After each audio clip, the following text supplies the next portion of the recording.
언약의 사람들, 특별히 아브라함을 통해서 여러분과 제가 아브라함과 같은 이런 언약의 사람들이 되려면 갖추어져야 할 몇 가지가 있는데요. 자, 12장 1절 말씀을 보시면 여호와께서 아브라함에게 이르시되 너는 너희 고향과 친척과 아버지의 집을 떠나 내가 내게 보여줄 땅으로 가라 라고 말씀하십니다. 이 말씀을 하나님께서 하실 때 아브라함은 어디에 있었어요? 어느 땅에 있었습니까? 하란 땅에 있었습니다.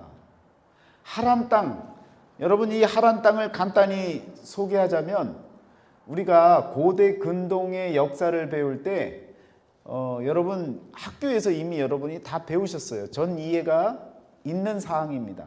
이건 그냥 지식이에요. 상식입니다. 비옥한 초생딸 모양의 곡창지대, 그래서 사회과 부도에 이렇게 표시가 되어집니다.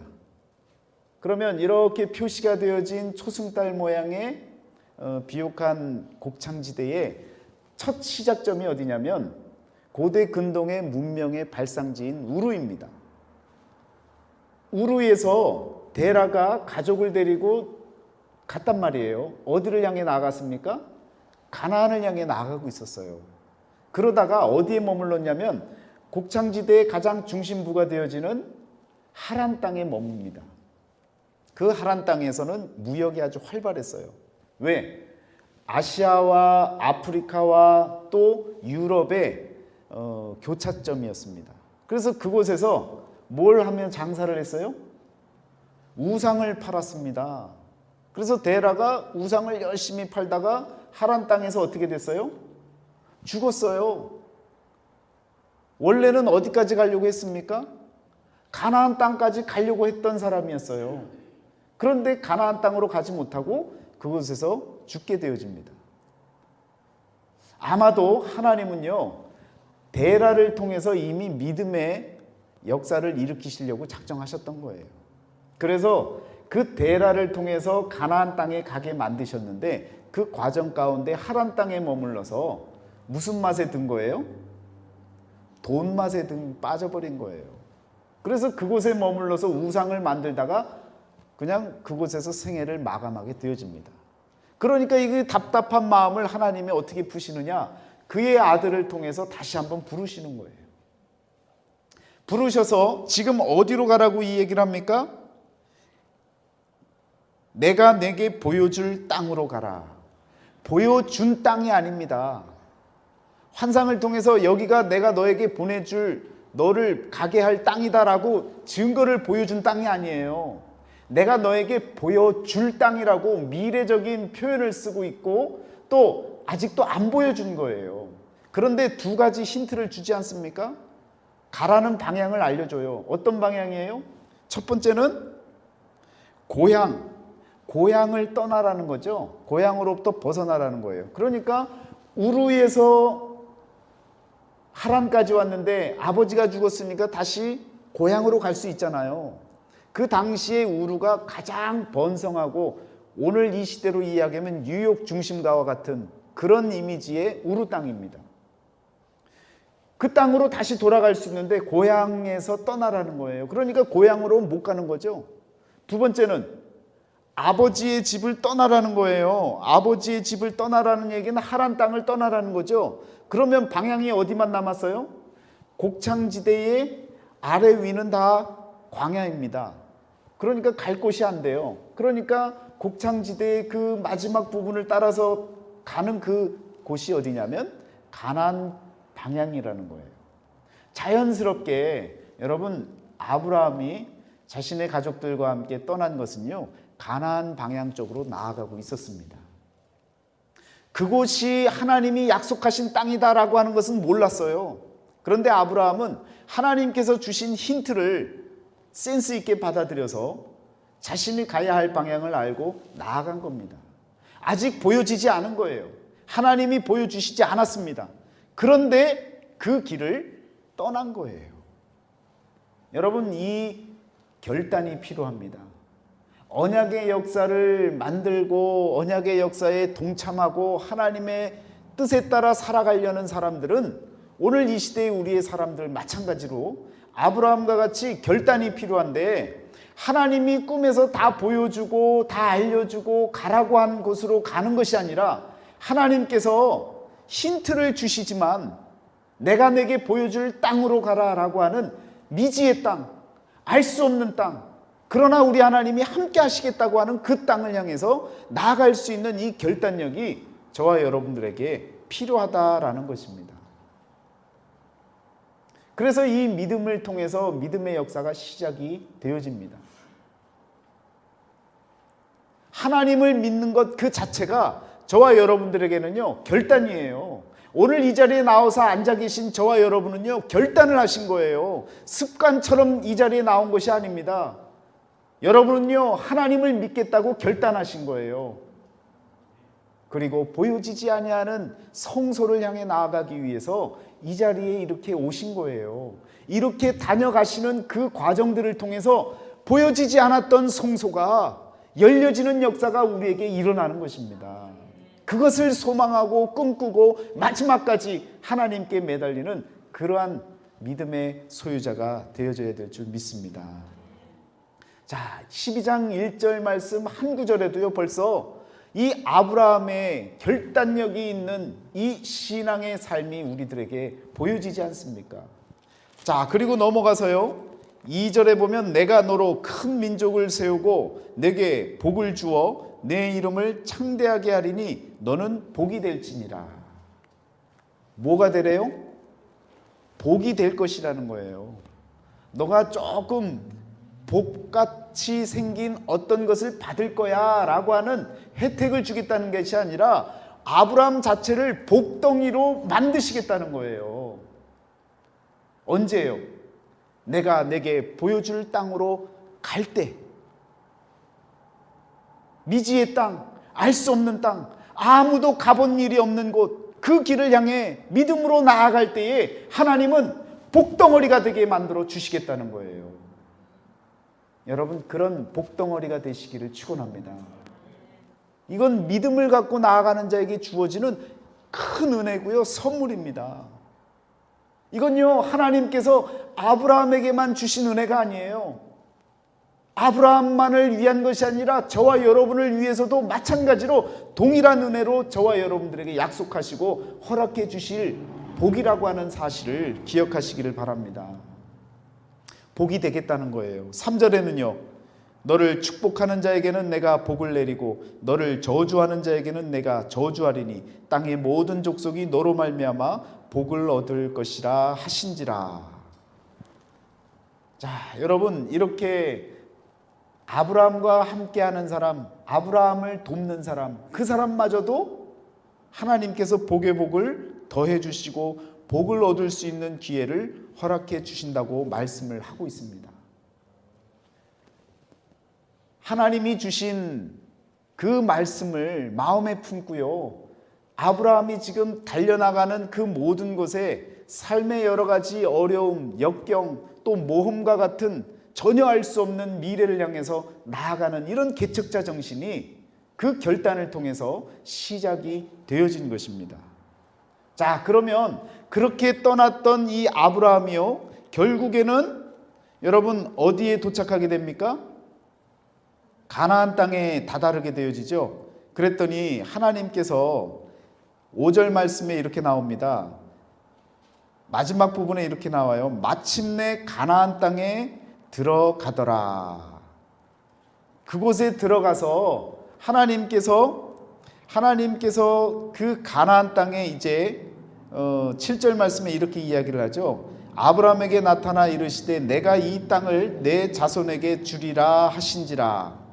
자기에게 나타나신 여호와께 그가 그곳에서 제단을 쌓고, 드디어 하나님께서 내가 내게 보여줄 땅이라고 했던 그 땅, 그리고 내 자손들에게 영원한 기업으로 세워줄 그 땅이 바로 여기다라고 얘기하시고 가나안 땅에 다다랐을 때 하나님이 나타나십니다.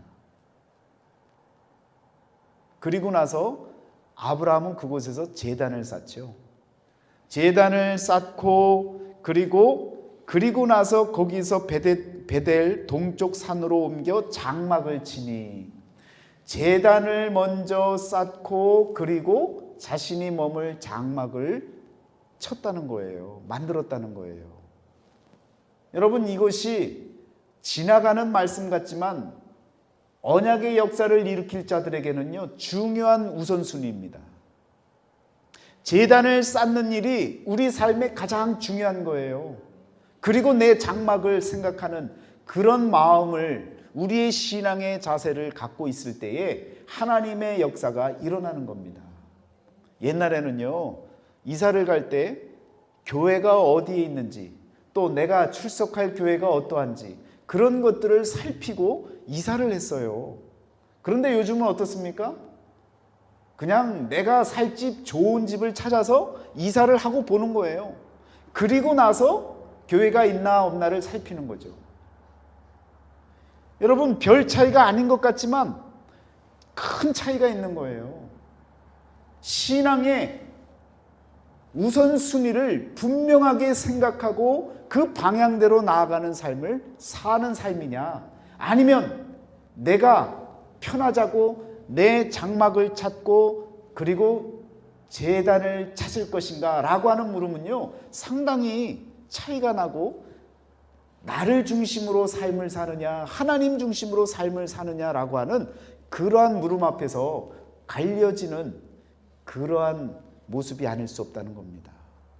여러분, 제단을 중심으로 사는 거예요. 그리고 장막을 생각하고 함께 사는 거예요.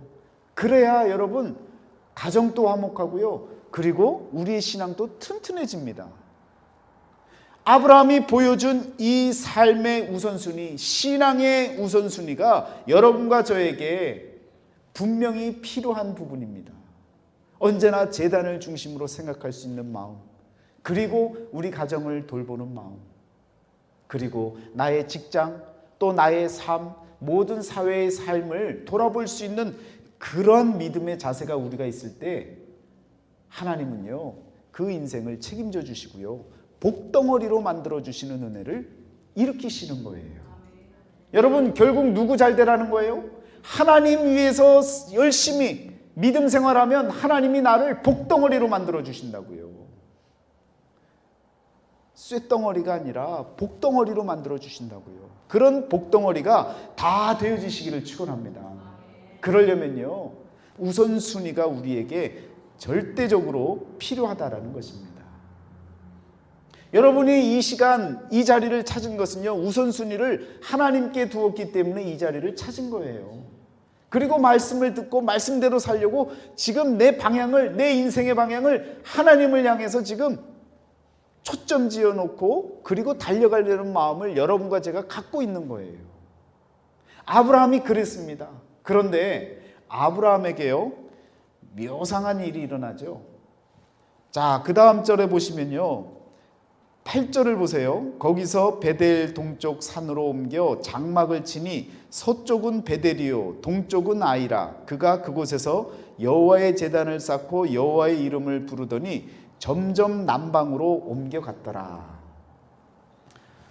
믿음 생활, 믿음이 좋다고 해서 실수 안 합니까? 잘못 안 하고 살아요? 죄 안 짓고 살아요? 의의는 없는 거예요. 아브라함이요, 하나님 말씀대로 믿음으로 결단하고 살기를 작정하고 제단을 쌓고 장막을 만드는 그러한 우선순위까지 다 지켰는데요, 직접적으로 이제 삶에서 살아가다 보니까 여러 가지 문제가 일어나는 거예요. 옆에는 베델이 있고 또 옆에는 아이가 있는데, 베델이라고 하는 것은 거룩한 곳이었습니다. 이름 자체가 거룩한 곳이에요. 그런데 베델이 아주 높은 곳에 산지에 있는, 그래서 올라가고 내려가기가 참 힘든, 살기는 참 어려운 그런 곳이었어요. 아이라고 하는 곳은요, 많은 사람들이 다녀가고 점령하고 막 싸우고 했던 곳이라 폐허가 되어져 있습니다. 그래서 아이라고 하는 말은 폐허예요. 여러분, 어디를 택하시겠습니까? 거룩한 곳 베델을 택하시겠습니까? 폐허가 되어지는 아이를 택하겠습니까? 아이는요, 말 그대로 살기 좋고 편안하고요, 평지고요, 여러 가지로 아주 그냥 쉽게 살아갈 수 있는 길이에요. 그런데 폐허예요. 내가 가서 읽으면 뭔가 만들어질 수 있을 것 같아요. 또 반대편에는요, 베델이 있습니다. 거룩한 곳인데 살기가 어려워요. 오르락내리락 하기가 너무 힘든 곳이에요. 그런데 거룩한 곳입니다. 여러분 어디에 머물겠어요? 침을 딱 뱉어갖고 이쪽이다 하고 가시겠어요? 아브라함은요, 거룩한 곳과 폐허가 되어진 두 곳 가운데 정하지를 못한 거예요. 하나님께 제물을 드리고 제단을 쌓기는 했지만 점점 동쪽이냐 서쪽이냐 선택하지 못하고요, 자꾸 나무로 뒷걸음질 치는 거예요. 뒷걸음질 치고 있는데 그때 무슨 일이 벌어집니까? 기근이 터지는 거예요. 먹을 거리가 없어진 거예요. 그래서 이참에 어떻게 해요? 검은 땅, 애굽 땅, 아주 풍성한 곳으로 우리가 가야겠다 하고 남방으로 내려가다 못해 나중에는 애굽 땅으로 내려가 버린 거예요. 애굽은 세상입니다. 믿음으로 시작했어요. 아브라함이 결단했어요. 우선순위를 정했어요. 그리고 거룩한 곳과 폐허가 되어지는 두 곳 가운데에서 신앙의 회색지대에서 이럴까 저럴까 밋밋거리다가 어떻게 됐어요? 자꾸 뒷걸음치다가 남방으로 내려가다가 세상으로 내려간 거예요. 세상으로 내려가서는요, 75년 동안 살았던 그 인생의 연륜이 있잖아요. 하란 땅에서 배운 이 야근 생각들이 있잖아요. 그래서 바로 나 살겠다고 자기 아내를 누이라고 바꾸는, 세상에서의 사는 법을 그대로 돌이켜서 살아보려고 하다가 망신을 당하고 돌아오지 않습니까? 그리고 다시 돌아와서 여러분 그곳에서 다시 13장에 보면 4절에 나오죠. 그가 처음으로 제단을 쌓은 곳이라 그가 거기서 여호와의 이름을 불렀더라. 처음에도 여호와의 이름을 불렀었는데 한번 망신을 당하고 돌아와서 여호와의 이름을 부를 때는요, 그 의미가 다른 거예요. 여러분 그 자리에 머물러 있어야 됐었고 베델이라고 하는 것을 정하고 그곳에서 힘들고 어렵지만 지켜나갔어야 됐는데 그 가나안 땅을 떠나서 애굽 땅으로 내려가니까 세상에 빠져버리니까 세상 생각으로 모든 시스템이 싹 바뀌어져 갖고 세상으로 가장 아주 그냥 약사빠르게 살아가려고 하다 보니까 더 약은 사람들이 세상에 얼마나 많습니까? 그러니까 당하는 거예요. 그리고 돌아와서는 다시금 여호와의 이름을 부르게 되어집니다. 이런 체험과 또한 여러 가지 시련과 어려움을 겪고 위기를 극복하고 다시금 돌아와서 하나님 앞에 매달렸던 아브라함이었습니다. 오늘 저와 여러분은요, 그 위기, 그 위험, 그 두려운 순간들에 내려가지 말자는 거예요.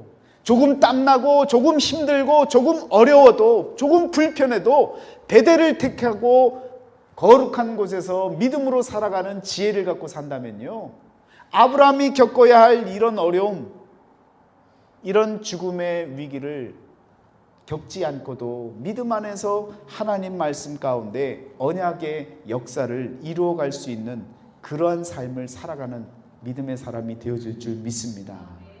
여러분 절대로 신앙의 회색지대에 머물지 마세요. 양자 택일 하나만은 택하시고 그 어느 중간에도 아닌 하나님의 편에 올바로 서서 어떤 조건 환경 속에서도 그 믿음을 택하고 하나님을 택할 때에 하나님께서 저와 여러분을 복덩이로 더 빠르게 만들어주시는 은혜가 주어지는 줄 믿습니다. 자, 여러분 아브라함이 아브라함이었다가 아브라함으로 되지 않습니까? 그래서 열국의 아버지가 되어지는데 아브라함이라고 하는 그 이름, 그 시작된 그 이름은요, 높임을 받는 아버지라고 하는 의미였습니다. 그런데 H 하나를 더 붙이니까 아브라함이 되니까 뭐가 돼요? 열국의 아버지. 믿음을 통해서 열국의 아버지가 되어지는, 개인적으로 보면 데라가 아브라함의 이름을 지면서 너는 높임받는 아버지가 되거라, 그런 마음으로 지어줬을 것 아닙니까? 그런데 하나님이 그를 만져주시고 그를 복덩이로 세워주시니까 높임을 받는 아버지, 가정적인 차원에서 머무는 아버지가 아니라 열국의 아버지가 되어지는 역사가 일어나는 거예요. 여러분, 그것이 복덩이 아닙니까? 하나님이 복으로 세워주시는 거예요. 복으로 만들어주시는 거예요. 여러분과 저의 삶을 이렇게 바꿔주시는 거예요. 하나님이 어루만져 주시고 하나님이 함께 해주시는 인생이 되어지면 복이라고 하는 차원이 달라지는 겁니다. 우리가 생각한 차원의 복이 아니라 하나님이 만들어주시는 위대한 복으로 바뀌어지는 역사가 바로 아브라함에게 일어났던 역사였습니다. 자, 여러분, 이렇게 하나님께서요 17장에 보시면 17장 5절에서 이와 같이 이제 후로는 내 이름을 아브라함이라 하지 아니하고 아브라함이라 하리니 이는 내가 너를 여러 민족의 아버지가 되게 함이니라. 자, 이렇게 선포해 주시고, 그리고 하나님께서는요 다 할례를 받아라 라고, 할례를 받을 것을, 언약의 표징이 되어질 것을 명령하십니다. 이것이 하나님의 방법이에요. 그런데 사람들은 거꾸로 이해를 하는 거예요. 유대인들이 우리는 할례를 받아야 하나님의 자녀가 되는 거야 라고 생각을 하는 거예요. 다르죠? 정반대의 모습 아닙니까? 할례를 받아야 유대인이 되어지고 이스라엘 백성이 되어지고 하나님의 자녀가 된다고 생각하는 선민의식에 사로잡혀 있는 이스라엘 사람들의 그 생각과 전혀 다른 방식으로 하나님은요 이미 아브라함에게 복을 주셨고, 그 복을 주신 언약의 표징, 언약의 증거물로 할례를 받으라라고 말씀하고 계시는 거예요. 이것이 하나님의 방식과 우리 인간이 생각하는 방식과의 차이점입니다. 하나님은요 우리를 자녀 삼아 주시는 거예요. 그러니까 자녀를 삼아 주셨기 때문에 우리는 그 감사와 구원의 기쁨을 갖고 봉사하고 헌신하는 거예요. 그런데 많은 사람들은 봉사하고 헌신하면 하나님이 나를 자녀 삼아 주실 것으로 생각하는 거예요. 율법적인 생각으로 2단계로 나아가면 하나님이 더 복의 복을 더 주시겠지라고 생각을 하지만 하나님은요 이미 저와 여러분들에게 선포해 주셨습니다. 우리를 자녀 삼아 주시는 거예요. 우리에게 복을 먼저 주시는 거예요. 복을 주시려고 불러주시는 거예요. 아브라함을 부른 이유는요 복을 주시려고 부르셨고, 그리고 그 복을 이어가라고, 또 그것이 내가 준 복이라는 것을 깨닫게 하려고 언약의 표징을 행하라고 말씀하고 계시는 겁니다. 모세 때도 마찬가지잖아요. 모세 때도 먼저 모세를 부르시고 모세에게 뭐라고 얘기하십니까? 시내산에서 네가 이곳에서 다시 이스라엘 백성들과 나에게 예배로 섬기리라, 이것이 언약의 징표가 될 것이다 라고 말씀하시는 거예요. 그래서 다시 돌아가서 애굽 땅에서 이스라엘 백성들을 다 끌고 돌아와서 여러분 하나님께 제사를 드리고 시내산에서 하나님께 말씀을 받지 않습니까? 하나님의 역사의 방법은요 언제나 선포하시고 그리고 나서 행하라고 말씀하시는 거예요. 우리를 자녀 삼아 주시고 자녀의 역할을 감당하라고 그 언약의 징표를 우리에게 보여주시는 것입니다. 그런데 우리는 어떻게 해요? 하나님 증표를 보여주시옵소서. 내가 하나님의 길을 가려고 하는데 증표를 보여주시옵소서. 거꾸로 되묻고 있는 거예요. 하나님 선교사로 나아가겠습니다. 내게 증표를 보여주옵소서. 이런 우리의 고백, 그 고백마저도 하나님께서는요 들으시고 또 보여주시지 않습니까? 그러나 하나님의 방법을 안다면, 이미 저와 여러분을 자녀 삼아 주셨다면 구원해 주셨다는 것을 믿고 있다면, 그러면요, 믿음의 자녀로서의 삶을 사는 거예요.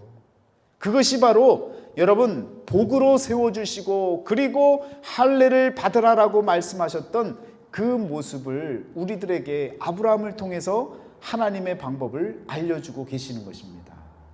할례를 어떻게 받으래요?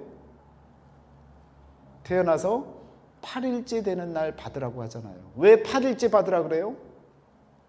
8의 의미가 뭐라고 했습니까? 새로운 시작, 새로운 출발을 알려주는 8이라고 하는 의미라고요. 그래서 노아의 가족들이 8명이 방주 안에 들어가서 심판을 받고 물심판을 받고 새로운 세상을 열지 않습니까? 또 더불어서 유대 절기의 마지막 절기인 초막절에도요, 제 8일, 7일까지가 아니라 8일 날에도 함께 모여서 함께 즐겁고 기쁜 시간, 그리고 집회의 시간을 가지라고 말씀하고 있는 거예요.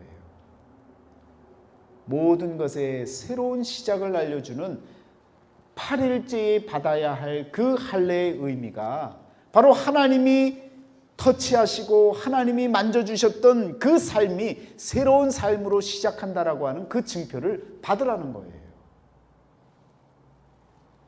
더불어서 사례도 함께 은혜를 받지 않습니까?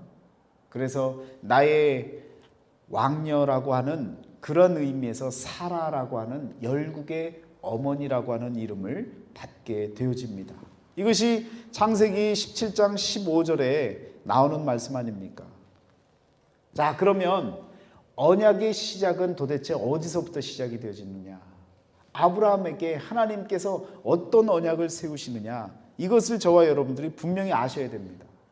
17장 19절을 한번 보세요. 하나님이 이르시되 아니라 내 아내 사라가 내게 아들을 낳으리니 너는 그 이름을 이삭이라 하라. 내가 그와 내 언약을 세우리니 그의 후손에게 영원한 언약이 되리라. 자, 언약의 역사는 바로 여기서부터 시작이 되어지는 겁니다. 어떤 언약을 세우시겠다는 거예요? 영원한 언약을 세우시겠다는 거예요. 누구와 함께? 이삭과 함께 세우시겠다는 거예요. 그런데 이삭과 함께 하나님께서 어떤 말씀을 하신 본문 말씀이 있느냐? 창세기를 아무리 눈 씻고 찾아봐도요, 이삭에게 언약을 세웠던 특별한 표현이 없습니다. 그런데 아브라함에겐 지금 이와 같이 말씀하고 있잖아요. 어떤 언약을 이삭을 통해 영원한 언약을 세워주십니까?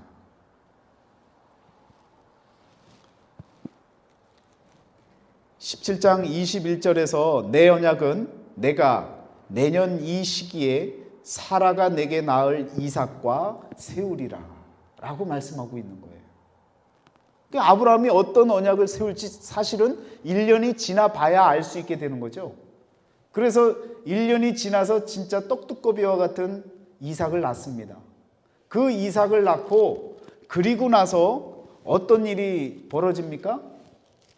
이삭을, 순종 잘하는 착한 이삭을 하나님이 거두어 가시겠다고 제물로 바치라 그러잖아요.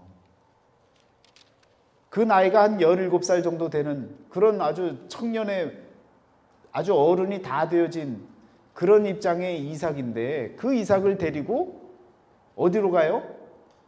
모리아 산으로 가게 되어지지 않습니까? 그것이 이제 22장에 나오는 말씀이에요. 여러분, 창세기 22장에 다 모든 것을 다 정리하고 생략하고요, 아브라함을 부르시고 그리고 나서 6절에 보면요, 5절 마지막 부분부터 보세요. 여기서 기다리라. 아브라함이 얘기합니다. 내가 아이와 함께 저기 가서 예배하고 우리가 너희에게로 돌아오리라. 하나님은 분명히 이삭을 번제물로 드리라고 했는데 아브라함은 어떤 믿음이 있었어요? 다시 돌아오겠다는 거예요. 다시 돌아오겠다는 거예요. 그런 믿음이 우리에게 있어야 됩니다, 여러분. 아들을 바치라고 했다고 해서 우리 하나님이 아들을 정말 그냥 칼로 베라고 그러실까? 그런 하나님이 아니라고 하는 그런 마음, 그런 믿음이 우리에게 있어야죠. 아브라함과 같은 마음이 필요합니다. 그리고 나서는 정말 아브라함이 이삭을 데리고 올라가잖아요. 올라가서 그곳에서 6절 말씀에 아브라함이 이에 번제나무를 가져다가 그의 아들 이삭에게 지우고 번제나무를 갖고 가잖아요. 여러분, 이 22장을 보면서 떠올리는 것은요, 예수님이 십자가를 지시고 올라가는 그 장면이 떠올라야 되는 거예요. 번제로 드려질 나무를 스스로, 이삭 스스로가 지게 만들고, 그리고 산으로 올라가서 어떻게 합니까? 번제물로 드리게 만들잖아요. 자, 그런 일이 일어났는데, 그 다음으로 넘어가면 여러분, 정말 하나님이 죽게 만듭니까? 아니죠. 잘 아시다시피 순양을 준비하잖아요. 그래서 그 순양을 준비해서 이삭을 대신하여서 아들을 대신하여 번제로 드렸더라. 13절에 그렇게 나옵니다. 하나님이 준비해 두신 그 순양을 아들을 대신해서 제물로, 번제물로 드리게 되어집니다. 만약에 아들을 진짜로 번제물로 드렸으면요, 성경은 여기서 끝나버립니다. 왜 끝나는 줄 아세요? 이것이 실체가 되기 때문에, 진짜 사건이 되기 때문에. 그런데 구약은요, 언제나 예수 그리스도를 드러내기 위한 표징이고 그림자라고 말씀을 드렸잖아요. 진짜가 아니기 때문에 이삭이 죽으면 안 되는 거예요. 그러니까 순양이 옆에 있었던 거죠. 진짜 죽은 사람은 누구예요? 예수님이 오셔서 죽게 되어지잖아요. 번제의 희생양이 되어지지 않습니까?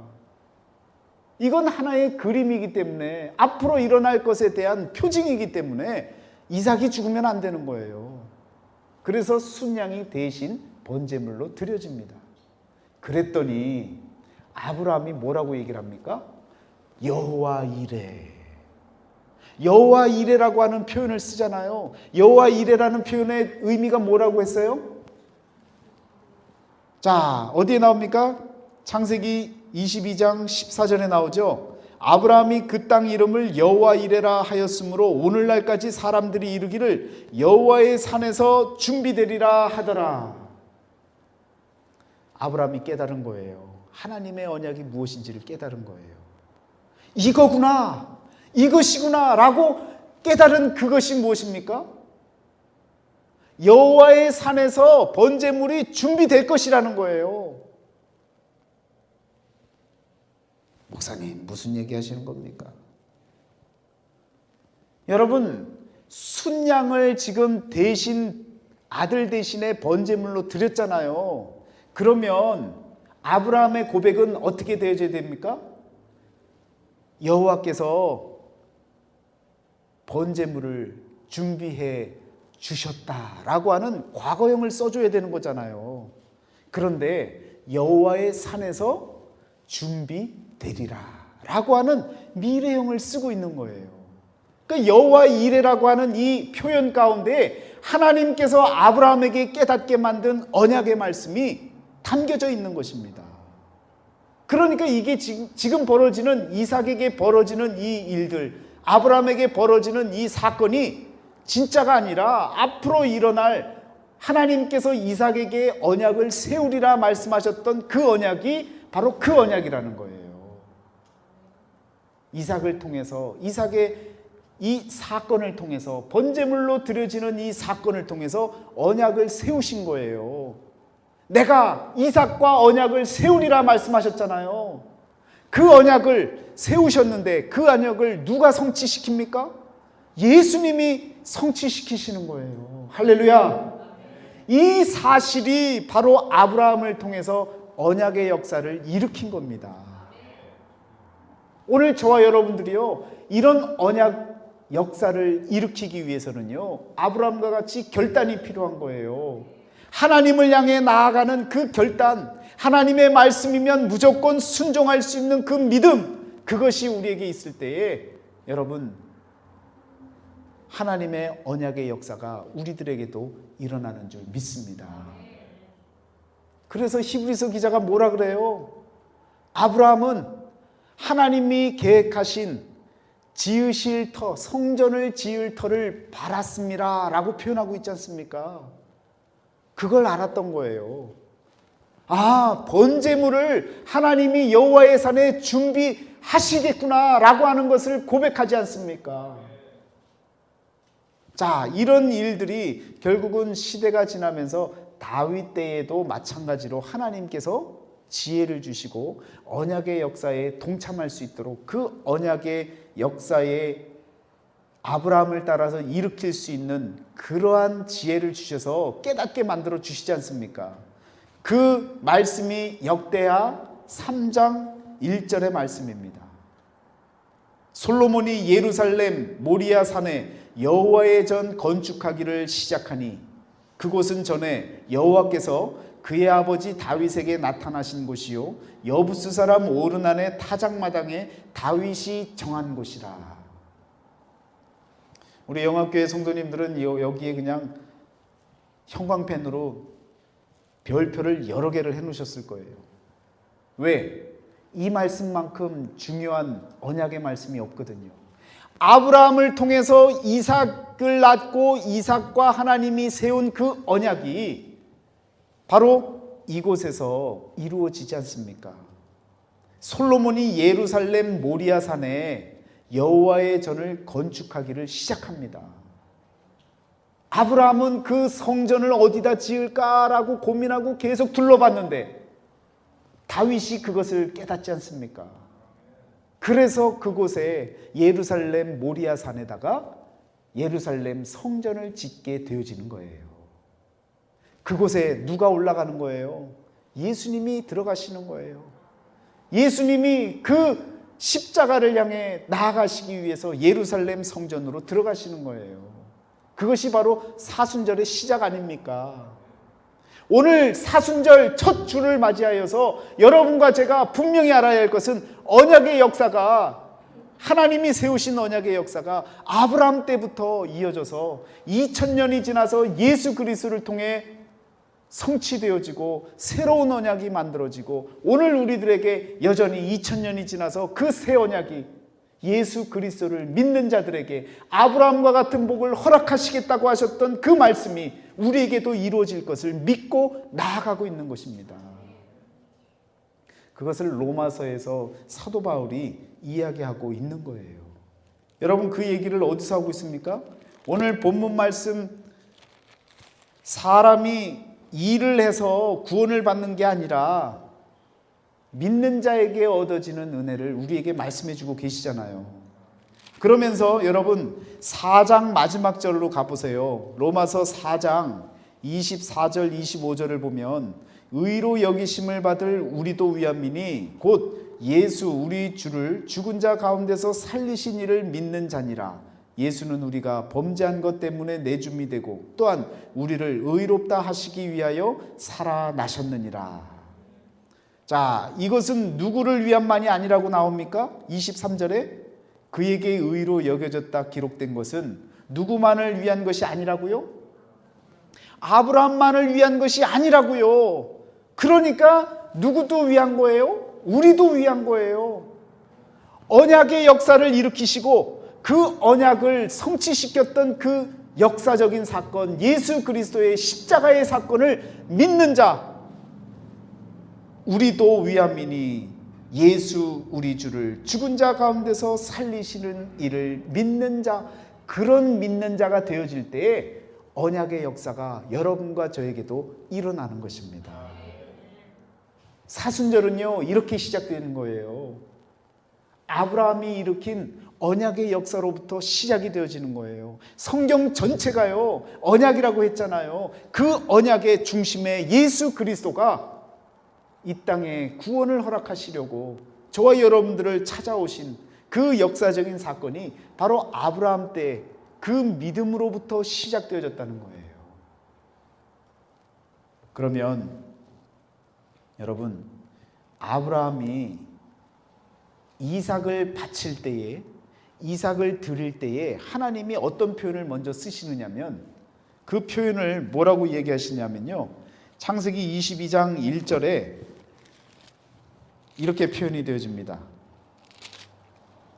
그 일 후에 하나님이 아브라함을 시험하시려고. 자, 여러분, 하나님은요 끊임없이 우리를 시험하시는 거예요. 아브라함이 결단했어요. 하나님만 바라보기를 작정했어요. 그리고 삶의 우선순위를 지켰어요. 그리고 노력했어요. 그런데 실패했어요. 그러다 다시 체험 후에 하나님께 매달렸어요. 그리고 언약이 시작되어졌어요. 하나님의 언약을 받을 준비가 되어졌어요. 그런데 또다시 하나님은요 그를 통해 시험하시는 거예요. 목사님, 저 시험에 들었어요. 시험에. 누구누구 때문에 시험에 들었어요. 이런 시험이 아니에요, 여러분. 하나님께서 주시는 시험. 믿음의 역사를 성취시키기 위해서, 언약의 역사에 동참케 만들기 위해서 여러분과 저에게 주시는 시험들이 있다고요. 하나님을 믿기로 작정했고 열심히 살아나기를 하나님께 고백했는데 여전히 내 현실 가운데 선택해야 될 그러한 선택의 자리에서, 그 갈림길에서 하나님이 우리를 시험하실 때가 있다고요. 여러분, 하나님을 전적으로 믿으시기를 축원합니다. 이제는요 어떤 시험이 내게 닥쳐온다 할지라도요 하나님 앞에 정직한 영혼으로 하나님께 모든 것을 맡기고 믿음으로 달려나가신다면요, 여러분, 어떤 시험도 하나님이 그 시험을 통해서 저와 여러분들에게 커다란 복을 허락해 주시는 줄 믿습니다. 그래서 오늘 말씀에 나와 있는 것처럼 육신으로 우리 조상인 아브라함이 무엇을 얻었다 하리요? 육신으로 무엇을 얻을 수 있겠습니까? 행위로 얻는 것이 아니에요. 로마서 4장 3절에 나와 있는 것처럼 여러분, 믿음으로 얻는 거예요. 그 믿음이 무엇이냐? 시작은 하나님을 그냥 믿는 것으로 시작했지만 이제 그 믿음의 내용을 저와 여러분에게 분명하게 로마서에서 4장 23, 24절에서 분명하게 알려주고 있잖아요. 우리 주 예수 그리스도를 죽은 자 가운데서 다시 살리신 그 하나님을 믿는 그 믿음의 내용을 우리들이 갖고 있을 때에 언약의 역사가 우리에게 일어나는 것입니다. 일하는 자에게는 그 삭시 보수로 여겨진다 그랬어요. 율법적으로 하나님을 위해서 열심히 산다고 하는 자에게는요 분명히 결과물은 있습니다. 그런데 그것이 은혜가 아니라 보수가 되어지면 이 땅에서 끝나버리는 거예요. 우리는요 보수를 받기 위해서 하나님을 믿는 게 아니라 하나님을 믿으니까 하나님이 은혜를 베풀어 주시는 거예요. 그 은혜를 간구하고 그 믿음의 내용을 깨닫고 그리고 나서 하나님을 믿게 되어지니까 우리는요 언약의 사람들이 되어지는 것입니다. 여러분, 이제는요 더 구체적으로 하나님의 사람이 아니라 하나님이 약속하신 언약, 그 언약의 사람들이 다 되어지시기를 축원합니다. 여러분, 그 언약의 사람이 되어지려면 다른 것이 없어요. 결단하는 일입니다. 오늘 저와 여러분의 마음에 큰 결단이 있으시기를 바라요. 하나님을 믿기로 작정했는데 여기 앉은 어르신들 수년이 아니라 수십 년을 하나님을 믿어 오셨는데, 저도요 따지면 지금 50년 하나님을 믿어 반세기를 지금 하나님을 믿어 오고 있어요. 그런데도 내 마음속에 때때로는 회색지대에 머물 그런 순간들이 찾아온다고요. 그런 시험의 시간들이 우리들에게 찾아온다고요. 결단해야 되는 거예요. 사순절을 맞이해서 이제는 하나님만 바라보는 믿음의 사람이 되기를, 언약의 사람이 되기를 결단하시고 하나님께 나아가는 저와 여러분이 되어지시기를 주의 이름으로 축원합니다. 함께 기도하겠습니다.